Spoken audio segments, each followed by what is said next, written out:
ಎಲ್ಲರಿಗೂ ನಮಸ್ಕಾರ. ನಾನು ನಿಮ್ಮ ಶ್ವೇತಾ ಕೃಷ್ಣಮೂರ್ತಿ. ಶ್ವೇತಾ ರೆಸಿಪೀಸ್ ಚಾನಲ್ಗೆ ಸ್ವಾಗತ. ಇವತ್ತಿನ ವಿಡಿಯೋದಲ್ಲಿ ಬೆಂಡೆಕಾಯಿಂದ ನಾವು ಮಸಾಲೆ ಬೆಂಡೆಕಾಯಿನ ಹೇಗೆ ಮಾಡೋದು ಅಂತ ನೋಡೋಣ. ಇದು ಮಾಡೋದು ತುಂಬಾ ಸುಲಭ ಮತ್ತು ತಿನ್ನೋದಕ್ಕೆ ತುಂಬಾ ರುಚಿಯಾಗಿರುತ್ತೆ. ಮೊದಲು ಒಂದು ಪ್ಯಾನ್ಗೆ 4 ಸ್ಪೂನ್ ಆಗುವಷ್ಟು ಅಡುಗೆ ಎಣ್ಣೆನ ಹಾಕ್ಕೊಂಡಿದ್ದೀನಿ. ಹಾಗೆ 1 ಸ್ಪೂನ್ ಆಗುವಷ್ಟು ಧನಿಯಾ ಕಾಳು, 1 ಸ್ಪೂನ್ ಆಗುವಷ್ಟು ಕಡಲೆಬೇಳೆ, 1 ಸ್ಪೂನ್ ಆಗುವಷ್ಟು ಶೇಂಗಾ ಮತ್ತು 1 ಸ್ಪೂನ್ ಆಗುವಷ್ಟು ಉದ್ದಿನಬೇಳೆ ಮತ್ತು ಚಿಕ್ಕ ಸ್ಪೂನಲ್ಲಿ 1 ಸ್ಪೂನ್ ಆಗುವಷ್ಟು ಜೀರಿಗೆ ಮತ್ತು ಬಿಳಿ ಎಳ್ಳನ್ನು ಹಾಕ್ಕೊಂಡಿದ್ದೀನಿ. ಹಾಗೆಯೇ 4 ಮೆಣಸಿನ್ಕಾಯಿನ ಹಾಕ್ಕೊಂಡಿದ್ದೀನಿ. ಇವಿಷ್ಟನ್ನು ನಾವು ಚೆನ್ನಾಗಿ ರೋಸ್ಟ್ ಆಗೋ ತನಕ ಹುರ್ಕೋಬೇಕು. ಇವನ್ನೆಲ್ಲ ಹುರ್ಕೋಬೇಕಾದ್ರೆ ಗ್ಯಾಸ್ನ ಮೀಡಿಯಮ್ ಫ್ಲೇಮಲ್ಲಿ ಇಟ್ಬಿಟ್ಟು ಹುರ್ಕೊಳ್ಳಿ. ಹಾಗೆಯೇ ಒಂದು ಚಿಕ್ಕ ಗಡ್ಡೆ ಬೆಳ್ಳುಳ್ಳಿನ ಸಹಿತ ಸೇರಿಸ್ಕೊಂಡು ನಾನು ಹುರ್ಕೋತಾ ಇದ್ದೀನಿ. ಕಲರ್ ಚೇಂಜ್ ಆಗೋ ತನಕ ಇದನ್ನು ಹುರ್ಕೊಂಡು ನಂತರ ಇದು ತಣ್ಣಗಾದ್ಮೇಲೆ ನಾವು ಒಂದು ಮಿಕ್ಸರ್ ಜಾರಿಗೆ ಹಾಕಿಬಿಟ್ಟು ಇದನ್ನು ಪೌಡರಾಗಿ ಮಾಡ್ಕೋಬೇಕಾಗುತ್ತೆ.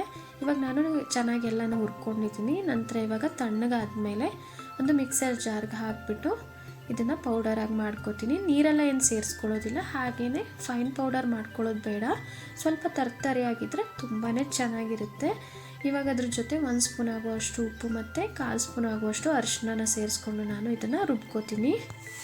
ನಾನು ಇದನ್ನು ಇವಾಗ ಸ್ವಲ್ಪ ತರ್ತರಿಯಾಗಿ ರುಬ್ಕೊಂಡಿದ್ದೀನಿ. ಜಾಸ್ತಿ ಫೈನಾಗಿ ರುಬ್ಬಿಲ್ಲ, ಇಲ್ಲ ಅಂತಂದರೆ ಬೇಳೆಕಾಳು ಟೇಸ್ಟ್ ನಮಗೆ ಗೊತ್ತಾಗಲ್ಲ ಅಂತ ಅಂದ್ಬಿಟ್ಟು ನಾನು ತರ್ತರಿಯಾಗಿ ರುಬ್ಕೊಂಡು ಇವಾಗ 2 ಸ್ಪೂನ್ ಆಗುವಷ್ಟು ನೀರನ್ನು ಸೇರಿಸಿ ಇದನ್ನು ಚೆನ್ನಾಗಿ ಮಿಕ್ಸ್ ಮಾಡಿ ನಾನು ಒಂದು ಬೌಲಿಗೆ ಇವಾಗ ಹಾಕಿ ಎತ್ತಿಟ್ಕೋತೀನಿ. ಇದನ್ನು ಬೆಂಡೆಕಾಯಿ ಯಾರಿಗೆಲ್ಲ ಇಷ್ಟ ಆಗಲ್ವೋ ಅಂಥವ್ರಿಗೆ ನಾವು ಈ ಥರ ಮಸಾಲೆ ಬೆಂಡೆಕಾಯಿನ ಮಾಡಿಕೊಟ್ರೆ ತುಂಬಾ ಇಷ್ಟ ಆಗುತ್ತೆ. ನೀವು ಒಂದು ಸಲ ಈ ರೆಸಿಪಿನ ಮಾಡಿ ನೋಡಿ, ತುಂಬಾ ಇಷ್ಟ ಆಗುತ್ತೆ. ಒಂದು ಸಲ ಮಾಡಿದ್ರೆ ಖಂಡಿತ ಇನ್ನೊಂದು ಸಲ ನೀವು ಮಾಡೇ ಮಾಡ್ತೀರಾ. ಅಷ್ಟು ಚೆನ್ನಾಗಿರುತ್ತೆ. ಈಸಿಯಾಗಿ ಕೂಡ ನಾವು ಮಾಡ್ಕೋಬೋದು. ಬೆಂಡೆಕಾಯಿ ಮಸಾಲೆ ಫ್ರೈ ಮಾಡೋಕ್ಕೆ ನಾನು ಬೆಂಡೆಕಾಯಿನ ತೊಗೊಂಡಿದ್ದೀನಿ. ಬೆಂಡೆಕಾಯಿನ ಚೆನ್ನಾಗಿ ತೊಳೆದು ಒರೆಸಿ ಎತ್ತಿಟ್ಕೊಂಡಿರುವಂಥದ್ದು. ಇವಾಗ ಬೆಂಡೆಕಾಯಿನ 2 ಕಡೆ ತೊಟ್ಟನ್ನು ಕಟ್ ಮಾಡಿಬಿಟ್ಟು ಮಧ್ಯೆ ಈ ಥರ ನಾವು ಕಟ್ ಮಾಡ್ಕೋಬೇಕು. ನಾವು ಮುಂಚೆನೇ ಬೇಳೆ ಮತ್ತು ಶೇಂಗಾನೆಲ್ಲ ಹುರ್ಕೊಬಿಟ್ಟು ಪೌಡರ್ನ ರೆಡಿ ಮಾಡಿದ್ದೀವಲ್ಲ, ಮಸಾಲೆ ಪೌಡರ್ನ, ಆ ಮಸಾಲೆ ಪೌಡರ್ನ ನಾವು ಈ ಥರ ಬೆಂಡೆಕಾಯಿ ಮಧ್ಯದಲ್ಲಿ ಕಟ್ ಮಾಡಿ ಒಳಗಡೆ ತುಂಬಿಟ್ಟು ಫ್ರೈ ಮಾಡ್ಕೋಬೇಕು. ಹಾಗಾಗಿ ನಾವು ಬೆಂಡೆಕಾಯಿ ಈ ಥರ ಸೀಳ್ಕೋಬೇಕಾಗುತ್ತೆ. ಬೆಂಡೆಕಾಯಿನ ಮಧ್ಯದಲ್ಲಿ ಕಟ್ ಮಾಡಿದ ನಂತರ ಒಳಗಡೆ ಹುಳ ಇದೆಯಾ ಅಂತ ಅಂದ್ಬಿಟ್ಟು ನೋಡಿಬಿಟ್ಟು ನಂತರ ಎತ್ತಿಟ್ಕೊಳ್ಳಿ. ಹಾಗೆಯೇ ಇವಾಗ ಎಲ್ಲನೂ ನಿಮಗೆ ತೋರಿಸ್ದಾಗೇ ನಾನು ಕಟ್ ಮಾಡಿ ಎತ್ತಿಟ್ಕೋತಾ ಇದ್ದೀನಿ. ಇವಾಗ ಎಲ್ಲನೂ ಕಟ್ ಮಾಡಿದ್ದಾಯಿತು. ನಾನು ಸ್ಟಫಿಂಗ್ನ ಇವಾಗ ಮಧ್ಯದಲ್ಲಿ ತುಂಬ್ಕೋತಾ ಇದ್ದೀನಿ. ಕಟ್ ಮಾಡ್ಕೊಂಡಿರುವಂಥ ಬೆಂಡೆಕಾಯಿನ ಒಳಗಡೆ ನಾವು ರೆಡಿ ಮಾಡಿಟ್ಟಿರುವಂಥ ಮಸಾಲೆ ಪೌಡರ್ನೆಲ್ಲ ಹಾಕಿಬಿಟ್ಟು ನಂತರ ಫ್ರೈ ಮಾಡ್ಕೋಬೇಕು. ನೀವೇನೇ ನೋಡ್ಬೋದು ನಾನು ಯಾವ ರೀತಿಯಾಗಿ ಮಸಾಲೆ ಪೌಡರ್ನ ಸೇರಿಸ್ತಾ ಇದ್ದೀನಿ ಅಂತ.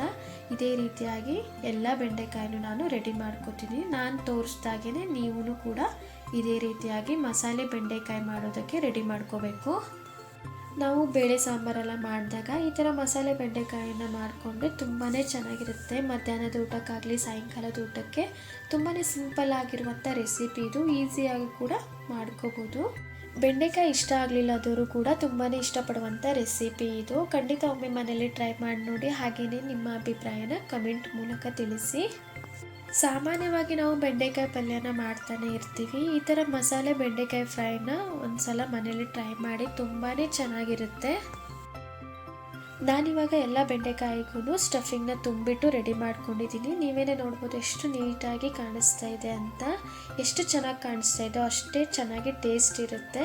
ನಾನು ಇವಾಗ ಮುಂಚೆನೇ ಫ್ರೈ ಮಾಡ್ಕೊಂಡಿದ್ನಲ್ಲ, ಅದೇ ಪ್ಯಾನ್ಗೆ ಮತ್ತೆ 2 ಸ್ಪೂನ್ ಎಣ್ಣೆನ ಹಾಕ್ಕೊಂಡು ಈ ಥರ ಸ್ಪ್ರೆಡ್ ಮಾಡಿ ಮಸಾಲೆ ತುಂಬಿರುವಂಥ ಬೆಂಡೆಕಾಯಿನೆಲ್ಲ ಈ ಥರ ಇಟ್ಕೋತಾ ಇದ್ದೀನಿ.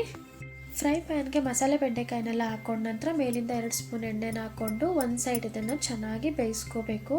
ಒಂದು ಸೈಡ್ ಚೆನ್ನಾಗಿ ಬೆಂದ ಮೇಲೆ ಈ ಥರ ತಿರುವಾಗ್ತಾ ಇದನ್ನು ಇನ್ನೊಂದು ಕಡೆನೂ ಕೂಡ ಬೇಯಿಸ್ಕೋಬೇಕಾಗುತ್ತೆ. ಎಲ್ಲ ಕಡೆನೂ ನಾವು ನೀಟಾಗಿ ಈ ಥರ ಬೇಯಿಸ್ಕೋಬೇಕು. ಬೆಂಡೆಕಾಯಿನ ಫ್ರೈ ಮಾಡ್ಕೋಬೇಕಾದ್ರೆ ಗ್ಯಾಸ್ನ ಮೀಡಿಯಮ್ ಫ್ಲೇಮಲ್ಲಿ ಇಟ್ಬಿಟ್ಟು ಫ್ರೈ ಮಾಡ್ಕೊಳ್ಳಿ. ಮತ್ತು ಆದಷ್ಟು ಎಳೆ ಬೆಂಡೆಕಾಯಿನ ತೊಗೊಂಡ್ರೆ ಬೇಗ ಫ್ರೈ ಆಗುತ್ತೆ. ಹಾಗಾಗಿ ಬೆಂಡೆಕಾಯಿನ ನೋಡಿಬಿಟ್ಟು ತಗೋಬೇಕು. ನಾನು ಎಲ್ಲನೂ ತಿರುವಾಗ್ತಾ ಚೆನ್ನಾಗಿ ಬೇಯಿಸ್ಕೊಂಡಿದ್ದೀನಿ. ನೀವೇನೇ ನೋಡ್ಬೋದು ಯಾವ ರೀತಿಯಾಗಿ ಬೇಯಿಸ್ಕೊಂಡಿದ್ದೀನಿ ಅಂತ. ನೋಡಿದ್ರಲ್ಲ ಎಷ್ಟು ಈಸಿಯಾಗಿ ಮಸಾಲೆ ಬೆಂಡೆಕಾಯಿ ಫ್ರೈನ ನಾವು ರೆಡಿ ಮಾಡ್ಕೋಬೋದು ಅಂತ. ಇವತ್ತಿನ ಈ ವಿಡಿಯೋ ನಿಮ್ಮೆಲ್ಲರಿಗೂ ಇಷ್ಟವಾದಲ್ಲಿ ಶ್ವೇತಾ ರೆಸಿಪೀಸ್ ಚಾನಲ್ನ ಲೈಕ್ ಮಾಡಿ, ಶೇರ್ ಮಾಡಿ, ಸಬ್ಸ್ಕ್ರೈಬ್ ಮಾಡೋದನ್ನು ಮಾತ್ರ ಮರಿಬೇಡಿ. ಇದೇ ಥರ ನನಗೆ ಸಪೋರ್ಟ್ ಮಾಡಿ ಅಂತ ಕೇಳ್ಕೊಳ್ತಾ ಈಸಿ ರೆಸಿಪಿಗಳ ಜೊತೆ ನೆಕ್ಸ್ಟ್ ವಿಡಿಯೋದಲ್ಲಿ ಸಿಗ್ತೀನಿ. Thank you.